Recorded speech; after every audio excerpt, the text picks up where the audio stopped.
ಇನ್ಮೇಲೆ ನಿಮ್ಮಿಬ್ಬರ ಮಧ್ಯ ಪ್ರೀತಿ ಅಷ್ಟೇ ತುಂಬಿರಬೇಕು. ಈ ಚಿಕ್ಕ ಚಿಕ್ಕ ವಿಷಯಕ್ಕೆ ಜಗಳ ಮಾಡ್ಕೊಳ್ಳೋದು, ಕೋಪ ಮಾಡ್ಕೊಳ್ಳೋದು, ನಾನು ಹೆಚ್ಚು ತಾನು ಹೆಚ್ಚು ಅಂತ ಜಂಬ ಮಾಡೋದು, ಇದನ್ನೆಲ್ಲ ಬಿಟ್ಬಿಡ್ಬೇಕು. ಅದರಿಂದ ಏನೂ ಪ್ರಯೋಜನ ಇಲ್ಲ. ಜೀವನ ಇರೋದು ಎದಕ್ಕೆ ಹೇಳು? ಇರೋ ಅಷ್ಟು ದಿನ ದೇವ್ರು ಮೆಚ್ಚೋ ಹಾಗೆ ನಡ್ಕೊಳ್ಳೋದಕ್ಕೆ, ಖುಷಿ ಖುಷಿಯಾಗಿ ಕಾಲ ಕಳೆಯೋದಕ್ಕೆ. ಅದನ್ನು ಬಿಟ್ಟು ಗೋಳೆ ಜೀವನ ಆಗಬಾರ್ದು. ನೀವು ಎಲ್ಲರ ಥರ ಆಗಬೇಡಿ. ಹಾಗಾಗಲ್ಲ ಅಂತ ನನಗೆ ಗೊತ್ತು. ಆದರೂ ಮನೆ ಹಿರಿಯಳಾಗಿ ನಿಮಗೆ ಮಾರ್ಗದರ್ಶನ ಕೊಡಬೇಕಾದ್ದು ನನ್ನ ಕರ್ತವ್ಯ. ಅದಕ್ಕೆ ಇಷ್ಟೆಲ್ಲ ಹೇಳ್ತಾ ಇರೋದು. ಸರಿ ಅಜ್ಜಿ, ನೀವು ಹೇಳ್ದಾಗ ಇರ್ತೀವಿ. ಹಾಗೆ ಇನ್ನೊಂದು ಕಿವಿ ಮಾತು, ಹೆಂಡತಿ ಆದವಳು ಎಷ್ಟೋ ಸಲ ಎಷ್ಟೋ ವಿಷಯಗಳನ್ನು ಮುಲಾಜಿ ಕಟ್ಟಿಬಿದ್ದು ಹೇಳಕ್ಕಾಗದೆ ಮನಸ್ಸಿನೊಳಗೇನೆ ಬಚ್ಚಿಟ್ಕೊಂಡು ಬಿಡ್ತಾಳೆ. ಹಾಗೆ ಗಂಡ ಆದವನು ಕೂಡ ಅಹಂ ಅಡ್ಡ ಬರುತ್ತೆ ಅಂತ ಎಷ್ಟೋ ವಿಷಯಗಳನ್ನು ಹೇಳದೇ ಇದ್ದು ಬಿಡ್ತಾನೆ. ಗಂಡ ಹೆಂಡತಿ ಇಬ್ಬರು ಹಾಗೆ ಆಗ್ಬಿಟ್ರೆ ಜೀವನದಲ್ಲಿ ಎಷ್ಟೋ ವಿಷಯಗಳು ಹಾಗೆ ಉಳಿದು ಬಿಡುತ್ತಲ್ವಾ. ಆಗ ಅದು ಮನಸ್ಸನ್ನ ಕೊರೀತಾ ಇರುತ್ತೆ, ಗಾಯ ಮಾಡುತ್ತೆ. ಹಾಗೆ ನೀವು ಮಾಡ್ಕೋಬೇಡಿ. ನೀವು ಗಂಡ ಹೆಂಡತಿ ಥರ ಇರೋದಕ್ಕಿಂತ ಒಳ್ಳೆ ಸ್ನೇಹಿತರಾಗಿರಿ. ಆಗ ಇನ್ನಷ್ಟು ಸಲಿಗೆ ಜಾಸ್ತಿ ಆಗುತ್ತೆ, ಮನಸ್ಸಿನ ಭಾವನೆ ಹೇಳ್ಕೊಳ್ಳೋದಕ್ಕೆ ಆಸ್ಪದ ಆಗುತ್ತೆ. ಸರಿನಾ? ಬಾಯ್ಲಿ.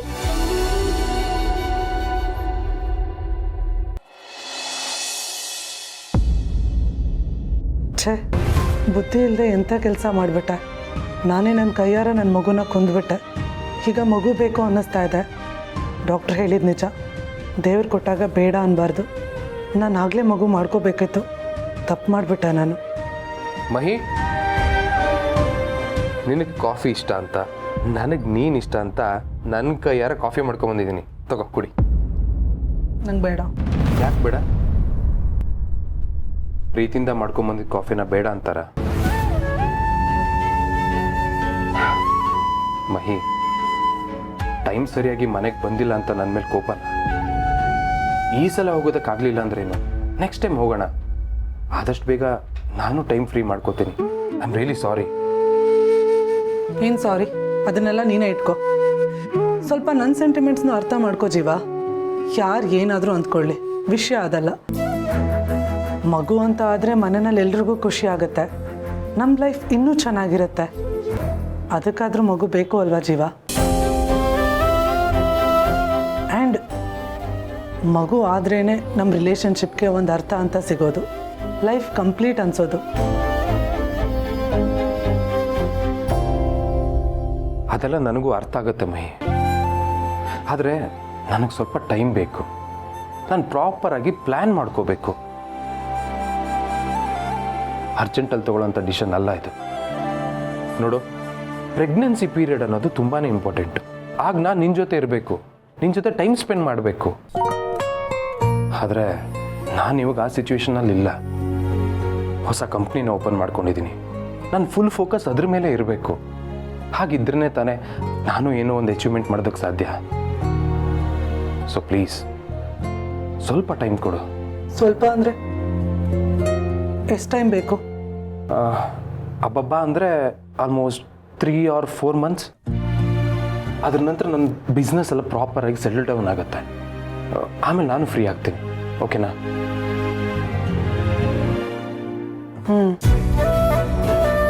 ಸರಿಯಾಗಿದ್ರೆ ಕಾಫಿ ತನಗಾಯ್ತು ಅಂತ ಅನ್ಸುತ್ತೆ. ಬಿಸಿ ಮಾಡ್ಕೊಂಡ್ಬಿಡ್ತೀನಿ.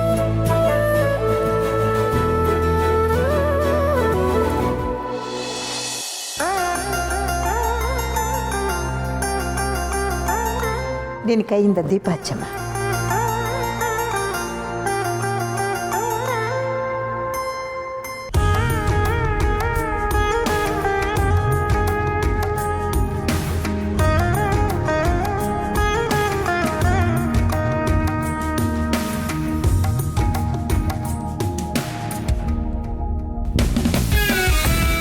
ಜಿ, ನಾನು ಆಫೀಸ್ಗೆ ಹೋಯ್ತು.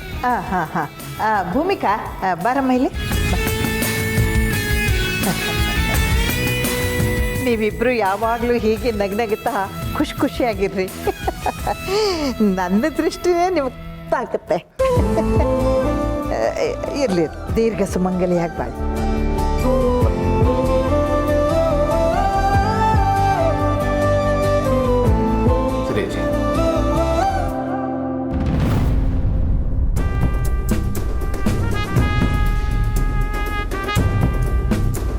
ಅಮ್ಮ ಇದೇನು ದಿಢೀರ್ ಅಂತ ಬಂದ್ಬಿಟ್ರಿ, ನಾನು ಹಾಸ್ಪಿಟ್ಲಿಗೆ ಬರ್ತಿದ್ದೆ. ಅದು ಗೌತಮ್, ಅಲ್ಲಿರಕ್ಕೆ ನನ್ನ ಕೈಯಲ್ಲಿ ಆಗಲ್ಲ. ಎಲ್ಲ ಸರಿ ಹೋಗಿದೆ, ನನಗೇನೂ ಆಗಿಲ್ಲ ಈಗ. ಗೌತಮ್, ನಾನು ಡಾಕ್ಟರ್ ಹತ್ರ ಕೇಳಿದೆ, ಎಲ್ಲ ಟೆಸ್ಟ್ ಮುಗಿದಿದೆ, ಏನೂ ಸಮಸ್ಯೆ ಇಲ್ಲ, ಆರೋಗ್ಯವಾಗಿದ್ದಾಳೆ ಅಂತ ಹೇಳಿದ್ಮೇಲೆ ಕರ್ಕೊಂಡ್ಬಂದಿದ್ದು. ಚೆನ್ನಾಗಿರ್ಲೇಬೇಕಲ್ವಾ, ಏನಾದರೂ ಆಗಿದ್ರೆ ತಾನೆ. ಅದಲ್ಲದೆ ಅವಳ ಆಸ್ಪತ್ರೆಯಲ್ಲಿದ್ದರು, ಅವಳ ಮನಸ್ಫೂರ್ತಿ ಮನೆಯಲ್ಲೇ ಇದೆಯಪ್ಪ. ನಿಮ್ಮನ್ನೆಲ್ಲ ಮಿಸ್ ಮಾಡ್ಕೋತೀನಿ ಅಂತ ಒಂದೇ ಸಮನೆ ತಡಪಡಿಸ್ತಾ ಇದ್ಲು. ನನ್ನ ಕೈಲೂ ನೋಡೋಕ್ಕಾಗಲಿಲ್ಲ ಕಣಪ್ಪ, ಅದಕ್ಕೆ ಸೀದಾ ಮನೆಗೆ ಕರ್ಕೊಂಬಂದ್ಬಿಟ್ಟೆ. ಹೌದಾ? ಸರಿ ಬಿಡಿ, ನಾನು ಒಂದ್ಸತಿ ಡಾಕ್ಟರ್ ಹತ್ರ ಮಾತಾಡ. ಅಯ್ಯೋ ದೇವ್ರೆ, ಡಾಕ್ಟರ್ ಹತ್ರ ಫೋನ್ ಮಾಡಿ ಮಾತಾಡೋದು? ನಿನ್ನ ಮುಂದೆ ನಿಂತಿದ್ದಾಳಲ್ಲ, ಪೇಷಂಟ್ ಥರನ ಕಾಣ್ತಾಳೆ. ಅವಳ ಮುಖ ನೋಡು, ಆ ಕಳೆ ಹೆಂಗೆ ಲಕ ಲಕ ಲಕ ಲಕ ಅಂತ ಉಳಿತಾ ಇದೆ. ಏ ದಂಡಪಿಂಡ, ಆದರೂ ಒಳಗಡೆನೇ ಸುಸ್ತಿರುತ್ತೆ. ಕರ್ಕೊಂಡು ಹೋಗು, ಸ್ವಲ್ಪ ಸುಧಾರಿಸ್ಕೊಳ್ಳಿ. ಆಯ್ತಾ ನಾನು ಬಾ ಸಿಸ್ಟರ್, ಬಾ ಸಿಸ್ಟರ್. ನೋಡ್ದೇನ ಗುಂಡು, ನಾ ಹೇಳಲಿಲ್ವಾ ಇದೊಂದಾದರೆ ನಿಮ್ಮಮ್ಮ ಹುಷಾರಾಗ್ತಾಳೆ ಅಂತ? ನೋಡು ಹೇಗೆ ಸುಧಾರಿಸ್ಕೊಂಡು ಚೇತರಿಸ್ಕೊಂಡು ಬಿಟ್ಲು. ಹಾಂ, ಇನ್ಮೇಲಾದರೂ ನೀನು ಅವಳ ಚಿಂತೆ ಬಿಟ್ಟು ನಿಶ್ಚಿಂತೆಯಾಗಿರು. ಹುಷಾರಾಗಿ ಹೋಗ್ಬಪ್ಪ. ಹಾಂ,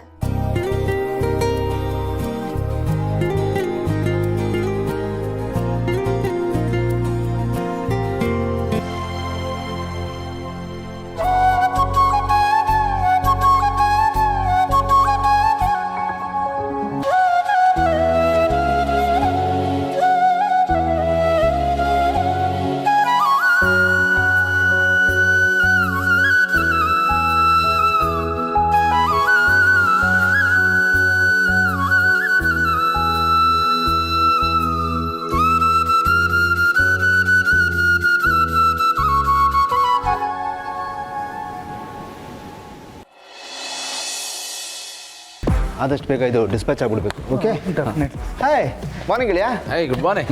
ಗುಡ್ ಮಾರ್ನಿಂಗ್ ಸರ್. ಮಾರ್ನಿಂಗ್. ಏನೋ ಬೇಗ ಬಂದ್ಬಿಟ್ಟಿದ್ಯಾ? ಏನ ನಾನು ಬೇಗನಾ? ಅಪ್ಪ ನೀನು ಲೇಟಾಗಿ ಬಂದಿದ್ಯಲ್ಲ, ಅದಕ್ಕೆ ನಾನು ಬೇಗ ಬಂದಿದ್ದೀನಿ ಅಂತ ಅನ್ನಿಸ್ತಾ ಇದೆ ನಿಮಗೆ. ಅದು ಸ್ವಲ್ಪ ಬೆಳಿಗ್ಗೆ ಹೇಳೋದು ಲೇಟ್ ಆಯಿತು, ಹಾಗಾಗಿ ಲೇಟಾಗಿ ಬಂದೆ. ಇನ್ಮೇಲೆಲ್ಲ ಹೀಗೆ ಕಣಪ್ಪ. Good morning. Good morning. ಅದೊಂದು ಹೊಸ ಪ್ರಾಜೆಕ್ಟ್ ಫೈಲ್ ರೆಡಿ ಮಾಡಕ್ಕೆ ಹೇಳಿದ್ದಲ್ಲ, ತಗೊಂಬನ್ನಿ. ಸರಿ.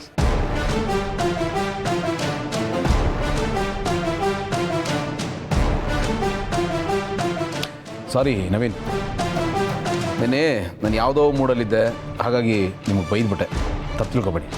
It's okay sir. Good, very good, very well done. ಐಸ್ ಆನಂದ, ನೋಡು ಡೀಟೇಲಿಂಗ್ಸ್ ಎಲ್ಲ ಎಷ್ಟು ಚೆನ್ನಾಗಿದೆ, ನೀಟ್ಲಿ ಪ್ರೆಸೆಂಟೆಡ್. ಹಾಂ, ಸಿ ಪ್ರೆಸೆಂಟೇಷನ್ ಫೈಲ್ ಅಂದರೆ ಹೀಗಿರಬೇಕು. ಹಾಂ ಆನಂದ, ಈ ಥರದ ಟ್ಯಾಲೆಂಟ್ ಇಟ್ಕೊಂಡು ನಾವು ಏನೋ ಮಾಡ್ತಾ ಇದ್ದೀವಿ, ಅವ್ರಿಗೆ ರಿವಾರ್ಡ್ ಸಿಗಬೇಕು. ಇದೇನಿದು, ನೆನ್ನೆ ನೋಡಿದ್ರೆ ಬೈದರು, ಈಗ ಹೊಗಳ್ತಾ ಇದ್ದಾರೆ. ಐ ರೆಕಮೆಂಡ್ ನೆಕ್ಸ್ಟ್ ಸೈಕಲಲ್ಲಿ ಅವ್ರಿಗೆ ಪ್ರಮೋಷನ್ ಆಗಬೇಕು with hike. He deserves it man. Keep it up Naveen. Good luck. Thank you sir. Yeah. ಅಲ್ಲೆಲ್ಲೆಲ್ಲೆ, ಏನು ಗೆಳೆಯನಲ್ಲಿ ಈ ಪಾರ್ಟಿ ಬದಲಾವಣೆ? ಒಳ್ಳೇದೆ ಒಳ್ಳೇದೆ. ಏನ್ರಿ, ನೆನ್ನೆ ಆ ಲೆವೆಲ್ಗೆ ಹೋಗಿದ್ರು, ಇವತ್ತು ಈ ಮಟ್ಟಿಗೆ ಅಪ್ರಿಷಿಯೇಟ್ ಮಾಡ್ತಿದ್ದಾರೆ, ಪ್ರಮೋಷನ್ ಬೇರೆ ಕೊಡ್ತಿದ್ದಾರೆ. ಏನ್ ಮ್ಯಾಜಿಕ್ ಮಾಡಿದ್ರಿ? ಏನ್ ಚೇಂಜ್ ಮಾಡಿದ್ರಿ ಅಂತದ ಫೈಲಲ್ಲಿ? ನಥಿಂಗಾ? ಒಂದು ಅಕ್ಷರನೂ ಚೇಂಜ್ ಮಾಡಿಲ್ಲ. ನೆನ್ನೆ ಯಾವ ಫೈಲ್ ಕೊಟ್ಟನೋ ಇವತ್ತು ಅದೇ ಫೈಲೇ ಕೊಟ್ಟಿದ್ದು. ನೆನ್ನೆ ಅವ್ರ ಮೂಡ್ ಚೆನ್ನಾಗಿರಲಿಲ್ಲ, ಅದಕ್ಕೆ ಬೈದರು.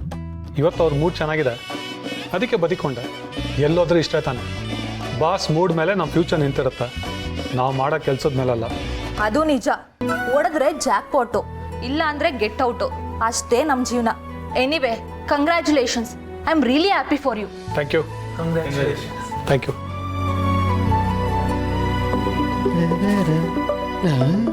ಕರೆಕ್ಟ್ ಟೈಮ್ಗೆ ಫೋನ್ ಮಾಡ್ತಾರಲ್ಲ ಅಜ್ಜಿ. ಹೇಳಿ ಅಜ್ಜಿ, ಏನು ಸಮಾಚಾರ? ಏನೋ ಆಪ್ತ ಮಿತ್ರ, ಇವತ್ತು ನಮ್ಮ ಗುಂಡು ಯಾವ ರಾಶಿ ಮೇಲಿದ್ದಾನೆ, ಹೇಗಿದ್ದಾನೆ? ಯಾಕೆ ಹೇಳ್ತೀರಾ ಅಜ್ಜಿ? ನಿಮ್ಮಮ್ಮಗ ರೆಕ್ಕೆ ಇಲ್ದಿದ್ರು ಹಕ್ಕಿ ಥರ ಹಾರಾಡ್ತಾ ಇದ್ದಾನೆ. ನೀವೇನು ವರಿ ಮಾಡ್ಕೋಬೇಡಿ, ಈ ಸರ್ತಿ ಕಪ್ಪು ನಮ್ಮದೇ.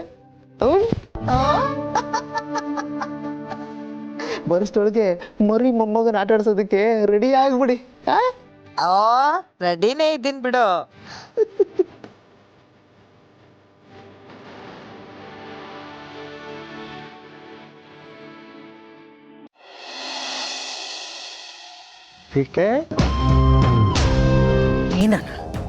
ಏನಣ್ಣ ಇದು?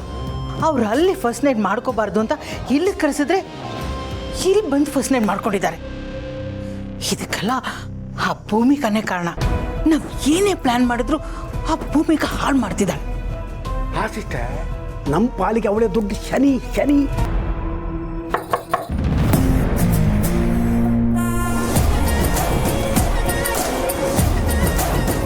ನೆನೆದವರ ಎದುರಲ್ಲಿ ಪೀಡೆ ಪ್ರತ್ಯಕ್ಷ ಆಗೇ ಬಿಡ್ತು. ಅತ್ತೆ ಒಳಗೆ ಬರ್ಬೋದಾ? ಅಯ್ಯೋ ದೇವ್ರೆ, ಇದು ನಿಮ್ಮದೇ ಮನೆ, ಎಲ್ಲಿ ಬೇಕಾದ್ರೂ ತಿರುಗಾಡ್ಬೋದು ಭೂಮಿಕಾ. ಇಲ್ಲ, ನೀವಿಬ್ರು ಏನೋ ಮಾತಾಡ್ತಿದ್ರಲ್ಲ, ಅದಕ್ಕೆ ಕೇಳಿದೆ. ಪರವಾಗಿಲ್ಲ ಬಾ. ಈಗ ಹೇಗಿದ್ದೀರಾ ಅತ್ತೆ? ಪರವಾಗಿಲ್ವಾ? ಹುಷಾರಾಗಿದ್ದೀರಾ? ಟೆಸ್ಟ್ ಎಲ್ಲ ಮುಗೀತಾತೆ? ಹಾಂ, ಎಲ್ಲ ಮುಗೀತು, ಎಲ್ಲ ನಾರ್ಮಲ್ ಆಗಿದೆ. ಮತ್ತೆ ನಿಮ್ಗೇನಾಗಿತ್ತು ಅತ್ತೆ?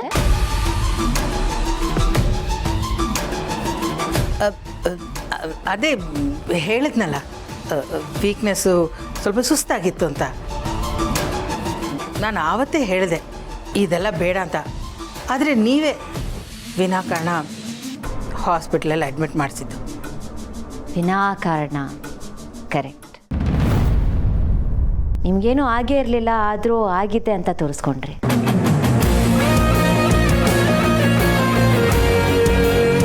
ಮತ್ತೆ ಕಾಯಿಲೆ ಬಂದಿರೋರ್ನ ಗುಣಪಡಿಸ್ಬೋದು, ಆದರೆ ಕಾಯಿಲೆ ಬಂದಿರೋರ ಥರ ಆ್ಯಕ್ಟ್ ಮಾಡೋರ್ನ ಹೇಗೆ ಗುಣಪಡಿಸೋಕ್ಕಾಗತ್ತೆ? ಕಷ್ಟ ಅಲ್ವಾ ಅದು?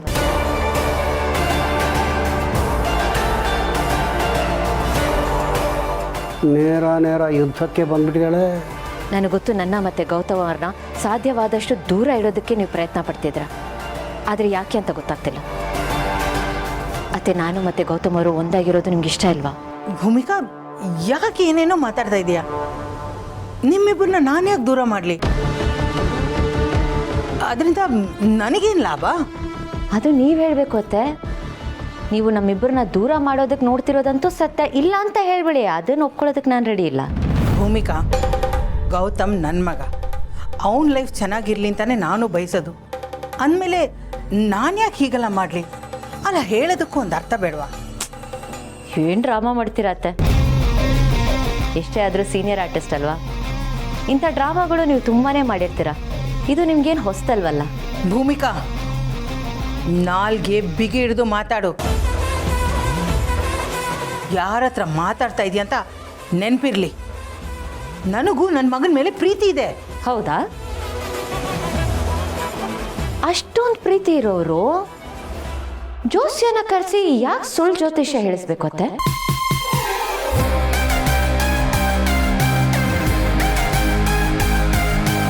ಅದು ಯಾವ ಪ್ರೀತಿ ಅಂತ ಸ್ವಲ್ಪ ಹೇಳಿ. ಅಯ್ಯೋ ದೇವ್ರೆ, ಇವಳಿಗಿದೆಲ್ಲ ಗೊತ್ತಾ? ಮಹಾನ್ ಚಾಲಾಕಿ ಇವಳು. ಯಾಕತ್ತೆ ಸುಮ್ಮನಾಗ್ಬಿಟ್ರಿ? ನನ್ನ ಪ್ರಶ್ನೆಗೆ ಉತ್ತರ ಕೊಡಿ. ಯಾಕೆ ಹಾಗೆ ಮಾಡಿದ್ರಿ? ಯಾಕೆ ಸುಳ್ಳು ಜ್ಯೋತಿಷ್ಯ ಹೇಳಿಸಿದ್ರಿ? ಅಂಥದ್ದೇನೂ ಇಲ್ಲ ಭೂಮಿಕಾ. ನೀನು ಸುಮ್ಮನೆ ಏನೇನೋ ಇಮ್ಯಾಜಿನ್ ಮಾಡ್ಕೋತಾ ಇದೆಯಾ. ಒಂದು, ನೀನು ತಪ್ಪು ತಿಳ್ಕೊಂಡಿದ್ಯಾ, ಇಲ್ಲಾಂದರೆ ಯಾರೋ ನಿನಗೆ ತಪ್ಪು ಮಾಹಿತಿ ಕೊಟ್ಟಿದ್ದಾರೆ. ಅದು ಯಾರು ಅಂತ ನನ್ನ ಹತ್ರ ಹೇಳು, ನಾನೇ ವಿಚಾರಿಸ್ತೀನಿ. ಅತ್ತೆ, ಯಾರೋ ಮಾತನ್ನ ನಾನು ಯಾಕೆ ಕೇಳಬೇಕು?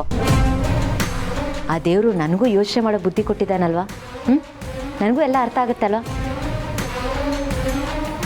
ಅತ್ತೆ, ನಮ್ಮ ಸುತ್ತಮುತ್ತ ಏನಾಗ್ತಿದೆ ಅನ್ನೋದನ್ನು ಸೂಕ್ಷ್ಮವಾಗಿ ಗಮನಿಸಿದ್ರೆ ಸಾಕು, ಎಲ್ಲ ಅರ್ಥ ಆಗೋಗ್ಬಿಡುತ್ತೆ.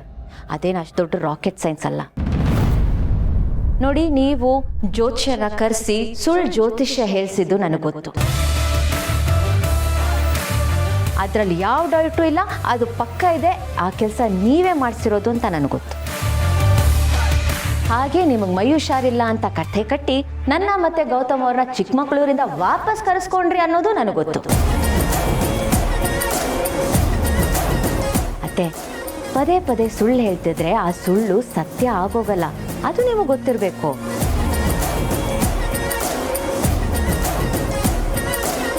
ಅಯ್ಯೋ ಅತ್ತೆ, ಯಾಕೆ ಬರ್ತಿದ್ದೀರಾ? AC ಆನ್ ಇದೆಯಲ್ಲ. ಓ, ಸಿಕ್ಬಿದ್ದೆ ಅಂತ ಭಯಕ್ಕ? ಇಲ್ಲ, ಇವಳಿಂದ ತಪ್ಪಿಸ್ಕೊಳಕ್ ಆಗ್ತಿಲ್ಲ ಅನ್ನೋ ಟೆನ್ಷನ್ಗ? ನೋಡಿ, ನೀವು ಸತ್ಯನ ಬಾಯಿ ಬಿಟ್ಟು ಹೇಳದೇ ಇದ್ರು ಸತ್ಯ ಹೇಗೆ ಹೊರಗೆ ಬರ್ತಿದೆ ಅಂತ. ಅತ್ತೆ, ನನಗೆ ಗೊತ್ತು ನೀವೀಗಲ್ಲ, ಮುಂಚೆಯಿಂದಾನೂ ಈ ರೀತಿ ಮಾಡ್ಕೊಂಡು ಬರ್ತಿದ್ದೀರಾ ಅಂತ. ಅತ್ತೆ, ನಾನು ಮನ್ಸು ಮಾಡಿದ್ದಿದ್ರೆ ನೀವು ಆಡ್ತಿರೋದು ಡ್ರಾಮಾ ಅಂತ ಸಾಕ್ಷಿ ಸಮೇತ ಪ್ರೂವ್ ಮಾಡ್ಬೋದಾಗಿತ್ತು. ಆದರೆ ಅದು ನನ್ನ ಇಂಟೆನ್ಷನ್ ಆಗಿರಲಿಲ್ಲ. ನನ್ನ ಮನಸ್ಸಲ್ಲಿ ಇದ್ದಿದ್ದಿಷ್ಟೇ, ನಾನು ಗೌತಮ್ ಅವರು ಒಂದಾಗಿರಬೇಕು, ಚೆನ್ನಾಗಿರಬೇಕು ಅನ್ನೋದು ಮಾತ್ರ. ಏನು ಭೂಮಿಕಾ, ನಾನು ಆಗದಿಂದ ನೋಡ್ತಾ ಇದ್ದೀನಿ. ನನ್ನ ಸಿಸ್ಟರ್ ಸುಮ್ಮನಿದ್ದಾರೆ ಅಂತ ಬಾಯಿ ಬಂದಂಗೆ ಮಾತಾಡ್ತಿಲ್ಲ. ಏನು ನಿನ್ನ ಮಾತಿನಾಡ್ತಾ? ಹಾಂ, ನಾವು ಕೆಟ್ಟವರು, ಈ ಮನೇಲಿ ಆಗ್ತಿರೋ ಅನರ್ಥಕ್ಕೆಲ್ಲ ನಾವೇ ಕಾರಣ ಅಂತಲಾ? ಹಾಗಂತ ನಾನು ಯಾವಾಗ ಹೇಳಿದೆ ಅಂಕಲ್? ನಾನು ನನ್ನ ಮತ್ತೆ ಗೌತಮ್ ಅವ್ರ ಬಗ್ಗೆ ಮಾತ್ರ ಮಾತಾಡ್ತಿದ್ದೀನಿ.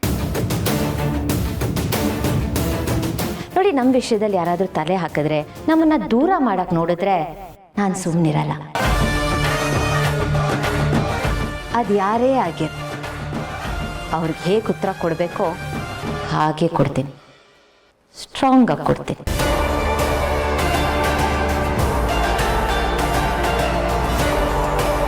ಅದನ್ನು ಸಹಿಸ್ಕೊಳ್ಳೋದು ಸ್ವಲ್ಪ ಕಷ್ಟ ಆಗುತ್ತೆ. ಈಗ ನೀವು ಹಾಸ್ಪಿಟಲ್ ಹೋಗಿ ಬಂದ್ರಲ್ಲ, ಅದರಲ್ಲೇ ಗೊತ್ತಾಗಿರಬೇಕು ಅಂತ ಅನ್ಕೋತೀನಿ. ಸೊ ಪ್ಲೀಸ್, ನಿಮಗೆ ನನ್ನ ಮೇಲೆ ಕೋಪ, ದ್ವೇಷ, ಹಠ ಏನೇ ಇದ್ರು ಅದನ್ನ ಇವತ್ತಿಗೆ ಇಲ್ಲಿಗೆ ಬಿಡೋದು ಒಳ್ಳೆಯದು. ನೋಡಿ, ನನಗೆ ತಿಳಿದ ಮಟ್ಟಿಗೆ ನಾನು ನಿಮಗೆ ಯಾವ ಅನ್ಯಾಯನೂ ಮಾಡಿಲ್ಲ, ಯಾವ ತೊಂದರೆನೂ ಕೊಟ್ಟಿಲ್ಲ. ಮೇ ಬಿ ನಿಮಗಿಷ್ಟ ಇಲ್ಲದೆ ಇದ್ದರೂ ಮಲ್ಲಿನ ಈ ಮನೆಗೆ ಸೊಸೆಯಾಗಿ ಕರ್ಕೊಂಡು ಬಂದಲ್ಲ, ಆ ಕಾರಣಕ್ಕೆ ನಿಮಗೆ ನನ್ನ ಮೇಲೆ ಕೋಪ ಇನ್ನೂ ಇರಬಹುದು. ಆ ಕೋಪ ಈಗ ದ್ವೇಷ ಆಗಿ ನಿಮ್ಮ ಮನಸ್ಸಲ್ಲಿ ತುಂಬಾ ಆಳವಾಗಿ ಬೇರು ಬಿಟ್ಟಿದೆ. ಪ್ಲೀಸ್, ಅದನ್ನು ಬೇರು ಸಮೇತ ನಿಮ್ಮ ಮನಸ್ಸಿಂದ ಕಿತ್ತಾಕಿ ಅತ್ತೆ. ನಾನು ಅವತ್ತು ಕ್ಷಮೆ ಕೇಳಿದ್ದೆ ಅತ್ತೆ, ಬೇಕಾದರೆ ಇವತ್ತು ಕ್ಷಮೆ ಕೇಳ್ತೀನಿ. ಅದರಿಂದ ನಾನು ಏನು ಕಳ್ಕೊಳ್ಳಲ್ಲ. ಆದರೆ ಇದನ್ನ ಇಟ್ಕೊಂಡು ನೀವು ನನ್ನ ಮೇಲೆ ಸೇಡ್ ತೀರಿಸ್ಕೊಳ್ಬೇಕು ಅಂತ ಅಂದ್ಕೊಂಡ್ರೆ ನೀವು ತುಂಬಾ ಕಳ್ಕೊಳ್ಬೇಕಾಗತ್ತೆ.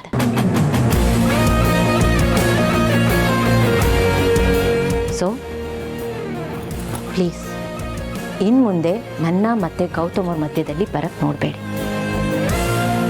ಹಾಗೇನಾದರೂ ಬಂದರೆ ಮುಂದೆ ಆಗೋ ಪರಿಣಾಮನ ನೀವೇ ಎದುರಿಸ್ಬೇಕಾಗತ್ತೆ.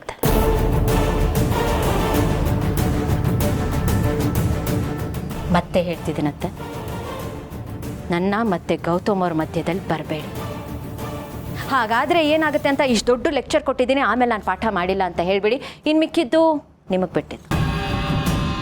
Okay uncle, ಬರಲಾತ್ತೆ?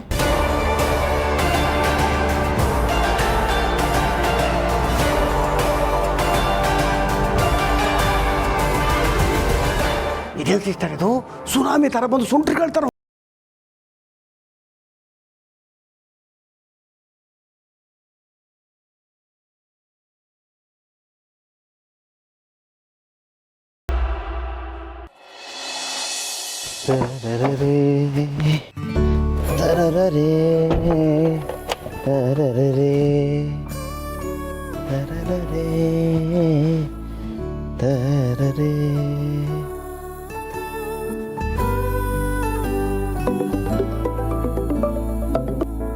ಹಲೋ, ಹೇಳ ಆನಂದ್. ಹಾಯ್ ಚಿನ್ನ, ಏನು ಮಾಡ್ತಾ ಇದೆಯಾ? ಮಾಡೋಕ್ಕೇನು ಕೆಲಸ ಇಲ್ವಲ್ಲ, ಅದಕ್ಕೆ ಮೊಬೈಲಲ್ಲಿ ಗೇಮ್ ಆಡ್ತಾ ಇದ್ದೆ. ಓಹ್, ಹೌದು, ಏನಪ್ಪ ನೀನು ಆಫೀಸಲ್ಲಿದ್ರು ದಿಢೀರಂತ ಹೆಂಡ್ತಿನ ನೆನ್ಸ್ಕೊಂಬಿಟ್ಟೆ, ಏನು ವಿಷಯ? ಏನೇ ಚಿನ್ನ ಹೇಗೆ ಕೇಳ್ತೀಯ? ನೆನಪು ಮಾಡ್ಕೊಳ್ಳೋದಕ್ಕೆ ನಿನ್ನ ಮರೆತರೆ ತಾನೇ. ಯಾವಾಗಲೂ ನನ್ನ ಮನಸ್ಸಲ್ಲೇ ಇರ್ತೀಯ, ಸದಾ ನೆನಪಲ್ಲೇ ಇರ್ತೀಯ ಕಣೆ. ಈ ಡವ್ಗಳೆಲ್ಲ ಮಾಡಿದ ಸಾಕು, ವಿಷಯಕ್ಕೆ ಬಾ. ಏನಿಲ್ಲ, ಒಂದು ಇಂಪಾರ್ಟೆಂಟ್ ವಿಷಯ ಮಾತಾಡಬೇಕಿತ್ತು, ಅದಕ್ಕೆ ಕಾಲ್ ಮಾಡಿದೆ. ಹೇಗೂ ಗೆಳೆಯಂದು ಅದಕ್ಕೆದು ಬಹು ನಿರೀಕ್ಷಿತ ಫಸ್ಟ್ ನೈಟ್ ಕಾರ್ಯಕ್ರಮ ಯಶಸ್ವಿಯಾಗಿ ಮುಗಿದಿದೆ.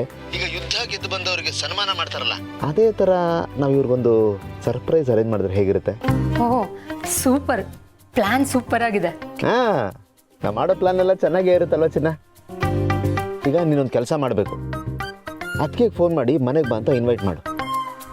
ನನಗೆ ಆಫೀಸ್ಗೆ ಹೋಗಿ ಗೆಳೆಯ ಅದಕ್ಕೆ ನಮ್ಮ ಮನೆಗೆ ಬಂದಿದ್ದಾರೆ ಕಣೋ ಬಾ ಅಂತ ಅವನ್ನ ಕರ್ಕೊಂಬರ್ತೀನಿ, ಇಲ್ಲಾಂದ್ರೆ ಬರಲ್ಲ ಅವನು. ಸರಿ ಸರಿ, ಡನ್.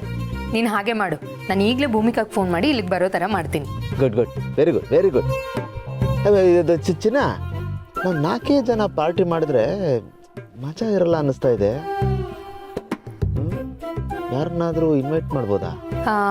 ಹಾಂ, ಒಂದು ಕೆಲಸ ಮಾಡೋಣ. ಅಕ್ಕಪಕ್ಕದ ಮನೆಯವ್ರನ್ನೆಲ್ಲ ಕರೆದು ನಮ್ಮ ಮನೇಲಿ ಪಾರ್ಟಿ ಇದೆ, ಎಲ್ಲರೂ ಕುಟುಂಬದ ಸಮೇತ ಬರಬೇಕು ಅಂತ ಅಕ್ಷತೆ ಕೊಟ್ಟು ಬರೋಣ. ಅದು ಸಾಲದು ಅಂದರೆ ಅಕ್ಕಪಕ್ಕದ ಏರಿಯಾವ್ರನ್ನೆಲ್ಲ ಕರೆದು ಪಾರ್ಟಿ ಏನು ದೊಡ್ಡ ಜಾತ್ರೆನೇ ಮಾಡಬೇಡ. ಸಖತ್ತಾಗಿರುತ್ತೆ, ಗ್ರ್ಯಾಂಡಾಗೂ ಇರುತ್ತೆ. ಏನಂತೀಯ? ಇದು ಜಾತ್ರೆ ಗೀತ್ರೆ ಎಲ್ಲ ಏನು ಬೇಡ ಚಿನ್ನ. ನಾನು ನೀನು ಗೆಳೆಯ ಅತ್ತಿಗೆ ಬಿಟ್ಟು 1-2-3 ಕರೆದ್ರೆ ಸಾಕು ಅನ್ಸುತ್ತೆ. ಏನಂತೀಯ?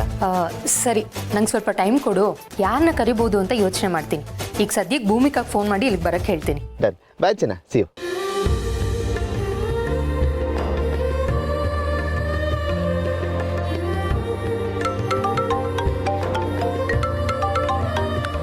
ಹಲೋ. ಹಾಂ ಪರ್ಣ, ಹೇಳಿ. ಏನು ಮಾಡ್ತಿದ್ಯಾ ಭೂಮಿಕಾ? ಏನೂ ಇಲ್ಲ. ಏನು ಕಾಲ್ ಮಾಡಿದ್ದು? ಮತ್ತೆ ಇವತ್ತು ಫ್ರೀ ಇದೆಯಾ? ಬೇರೆ ಏನು ಪ್ಲ್ಯಾನ್ಸ್ ಇಲ್ವಲ್ಲ? ಇಲ್ಲ, ಯಾಕೆ? ನೀನು ಫ್ರೀ ಇದೆಯಾ ಅಂದರೆ ನಮ್ಮ ಮನೆಗೆ ಬರೋದಕ್ಕಾಗತ್ತಾ? ಇದೇನಿದು ಸಡನ್ನಾಗಿ ಕರಿತಿದ್ರೆ? ಏನು ವಿಷಯ? ಏನು ಭೂಮಿಕಾ, ಏನಾದರೂ ವಿಶೇಷ ಇದ್ದರೆ ಮಾತ್ರ ಕರಿಬೇಕಾ? ಹಾಗೇನೂ ಬರ್ಬೋದಲ್ಲ? ಅದು ಸರಿನೇ, ನೀವು ಕರೆಯೋದು ಹೆಚ್ಚ, ನಾನು ಬರೋದು ಹೆಚ್ಚ. ಬರ್ತೀನಿ ಬಿಡಿ. ಸರಿ, ಹಾಗೆ ಅನ್ಕೋ. ವೆಯ್ಟ್ ಮಾಡ್ತಿರ್ತೀನಿ, ಬೇಗ ಬಂದ್ಬಿಡು. ಓಕೆ, ಬಾಯ್.